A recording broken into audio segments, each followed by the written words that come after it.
నాకు ఈ బలహీనత తగ్గిద్ది, నా దేవుడు స్వస్థపరుస్తాడు. నేను లెగుస్తాను, నార్మల్ కండిషన్కి వస్తాను, నా కుటుంబానికి నేనే పోషణ చేసుకుంటా. నా దేవుడు నాకు ఆ శక్తిని ఇస్తాడు. నా దేవుడు లేకపోతే కదా నేను కృంగిపోవాలి. నా దేవుడు గుడ్డివాడైతే కదా నేను కృంగిపోవాలి. నా దేవుడు చూచుచున్న దేవుడు, సజీవుడైన దేవుడు. ఆయన మృతుడు కాడు, ఆయన లేనివాడు కాడు, ఆయన ఉన్నవాడు. నేను యవ్వనస్తుడై ఉన్నాను, చదువుకున్నాను, ఏ జాబు లేదు.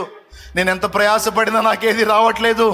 ఇప్పటికీ నా తల్లిదండ్రుల కష్టమే నేను తింటున్నానని ఏడుస్తున్నా తమ్ముడా, నీ చేతులతో సంపాదించిన సంపాదనతో నీ తల్లిదండ్రుల కడుపు నింపేటట్టు నా దేవుడు చేస్తాడు. నువ్వు ఇది నమ్మాలి.